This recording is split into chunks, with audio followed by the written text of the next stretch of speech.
In 1975, a Kodak engineer built a machine that could take photographs without film. It looked strange. It was slow.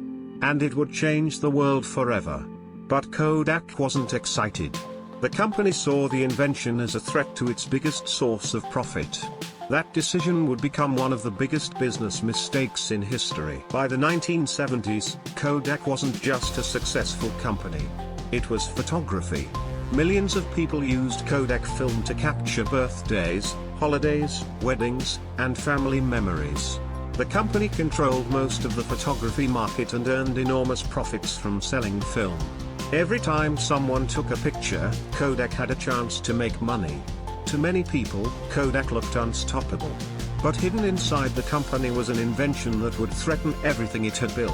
In 1975, a young Kodak engineer named Steven Sasson was working on an unusual project. Using parts from different devices, he built a machine that could capture an image without using film. The camera was far from impressive. It weighed several kilograms. It took more than 20 seconds to record a single black and white image. And the picture quality was terrible by modern standards. But none of that mattered.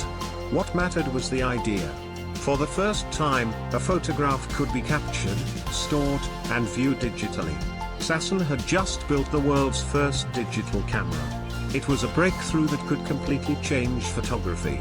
And it came from inside Kodak itself. You might think Kodak would immediately recognize the importance of this invention. After all, they had created it. But there was a problem.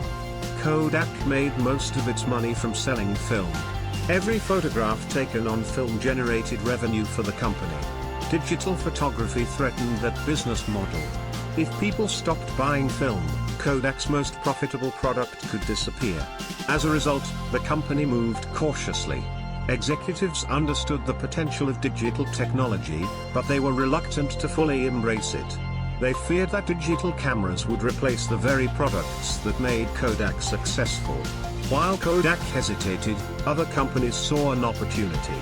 And the digital revolution continued without them. As the years passed, digital cameras improved rapidly. Consumers began moving away from film and toward digital photography. Companies such as Sony, Canon, and Nikon invested heavily in the new technology. Meanwhile, Kodak struggled to adapt. The company had spent decades dominating the film industry. Now the world was changing faster than expected.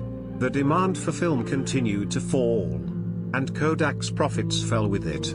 By the early 2000s, digital photography had become the future. The future that Kodak had helped create. In 2012, after years of decline, Kodak filed for bankruptcy protection. It was a shocking moment. One of the most recognizable brands in the world had been brought down by a technology it had invented decades earlier. Kodak's downfall wasn't caused by a lack of innovation. In fact, the company helped invent the future. The real problem was that Kodak was too focused on protecting its existing success. Instead of leading the digital revolution, it tried to slow it down. History shows that this mistake is surprisingly common.